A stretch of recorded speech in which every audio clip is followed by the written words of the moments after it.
አባዬ በዚህ ልክ በእንደዚህ አይነት ጉዳይ የሚሳሳት ሰው አልነበረ። ደረጀ እኔ አንድ ቀን ጠርጥሮ እኮ ምን አባሽ ስትይ ነው የጠረጠርሽው? አጅል እኮ ነው ገሪ አታስደነግጧት። አዎ ታው ደረጀ ቀን ትለፍና እኔ እናንተ ገና ቁጭ ብለን ብዙ የምንጠያየቀው ነገር አለ። እኔን ከዳችሁኝ? አዎ ከዳንሽ። ያን ሁሉ ብታደርጊላት ሰላም ከዳችሽ፣ ከኔ ጋር ተኝታ ከዳችሽ። እሷም እኔም ከድቼሻለሁ። ራሱን ቤተሰቡን ሊያጣበት የሚችል የራሱ የሆነ ሚስጥር አለው። እንዴ አቢጌል፣ የሰው ሚስጥር እኮ የሰው ነው። ምን ያደርግልሻል? አባዬ በዚህ ልክ በእንደዚህ አይነት ጉዳይ የሚሳሳት ሰው አልነበረ። ራሳቸው እያረረባቸው የሰው የሚያማስሉ ስንት አሉ። የራሳቸውን ማስተካከል አቅቷቸው የሰው ቤት የሚያፈርሱ ስንት አሉ። የወይዘሮ ማርታ እህት አሁን ምን የሚሏት ናት? እንደዚህ ያሉ ቤተሰቦች እልፍ አላፋት ናቸው። ቤት ይቁጠራቸው። አንዳንድ ጊዜ ለናፍቆት መጣን እያሉ የሰው ደስታ ነጥቀው የሰው ቤት አፍርሰው የሚመለሱ ብዙሃን አሉ። ሰላም ሰላም! የተከበራችሁና የተወደዳችሁ ውድ ቤተሰቦች ሰላማችሁ ይብዛልኝ። በያላችሁበት የዓለም ዳርቻ ተወዳጁ ዳጣ እጅግ የሚገርምና የሚደንቅ ነገር ተፈጥሯል። የወይዘሮ ማርታ እህት መታለች። ጋሽ ደረጀ ይህች ሴትዮ ከመጣች የሆነ ነገር ይፈጠራል እያሉ የፈሩን ነገር ደርሷል። ገና ከመምጣቱ ቤቱን አተራመሰችው።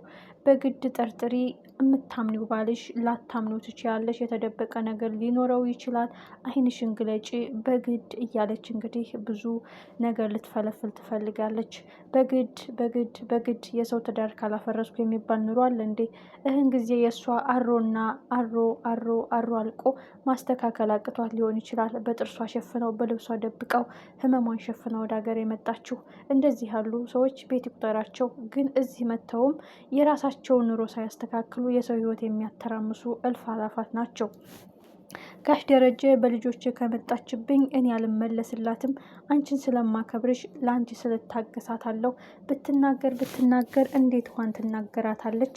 አንቺ ፊት ፈገግ ብላ እንደ ናፋቂ ሰውና እንደ ስስት ልጇ አቀፈቻት። ዘወር ስትይ ግን እኔ እንዴት እንደተናገረቻት አይቻታለሁ።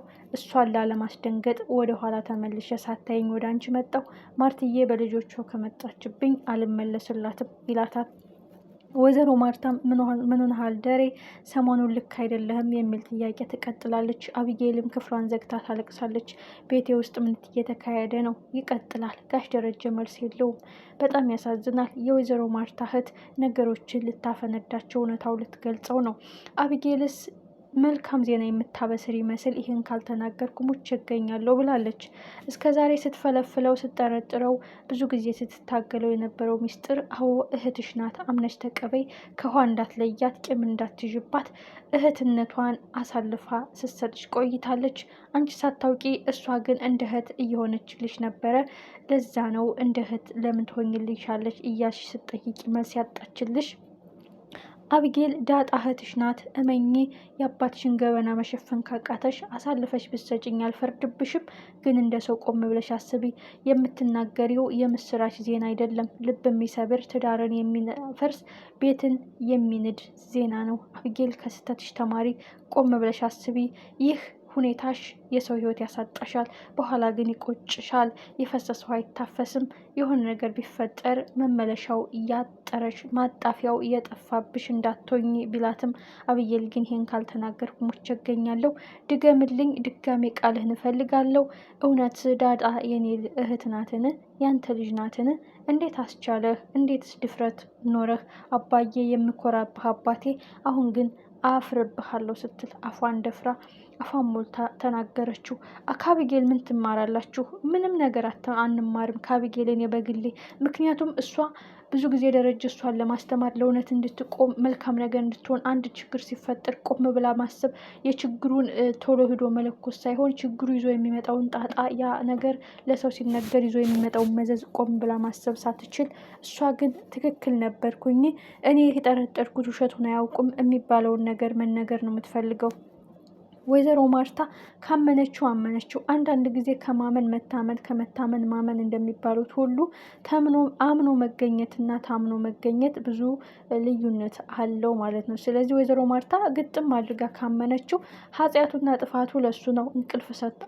እንቅልፍ ነስቶት ደስታውን ነጥቆት ሰላሙን ቀምቶት የቆየው ድብቅ ሚስጥሩ ጋሽ ደረጀ እየተሰቃየበት እያለ ተንደላቆ ደስ ብሎት እየኖረ ይመስል አቢጌል ግን ይህን ሁኔታውንም የበለጠ ጸጸቱ ልትገርፍበት ነው። ይህ ሚስጥር ስትሰማ ማርትዬ ምን ትላለች? ያመነችብኝ የተማመነችብኝ አፏን ሞልታ የምትመሰክርልኝ እንቁ የታመነው ባሌ ብላ የምትኮራብኝ ይህ ሚስጥሬን ስትሰማ እጅግ ልቧ ይሰበራል። ላትጠገን ትሰበራለች፣ ላትድን ትወድቃለች ብሎ ሲጨነቁት የነበረው ጋሽ ደረጀ አቢጌል ግን እንደ ጥሩ ዜና እማዬ ጉድሽን ስሚ እያለች እየከነፈች ሄዳለች።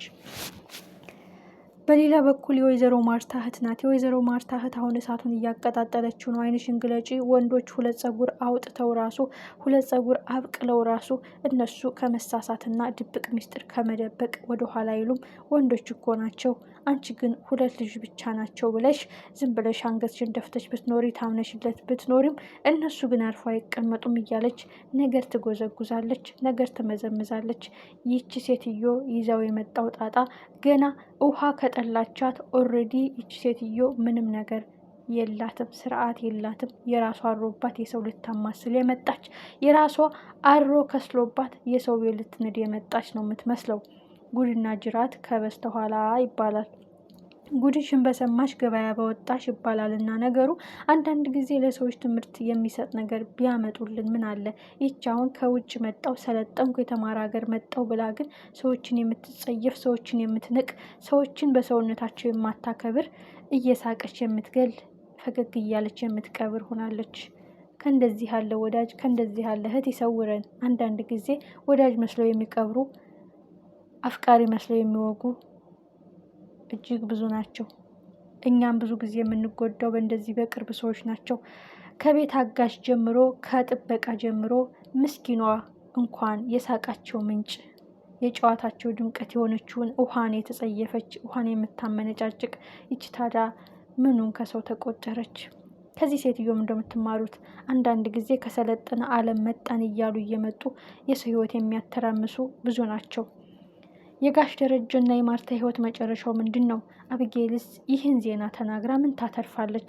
ሜቢ ዳጣና ደረጀ አብረው ከዛ ቤት ሊወጡ ይችላሉ። ግን እዛ ቤት የሚፈጥረው ችግር ከባድ ነው። በዛ ላይ አቢጌል እንደ እስከ ዛሬው የፈለገችውን እየጠየቀች ተንደላቃ እንደመኖር ያለ ይመስላታል።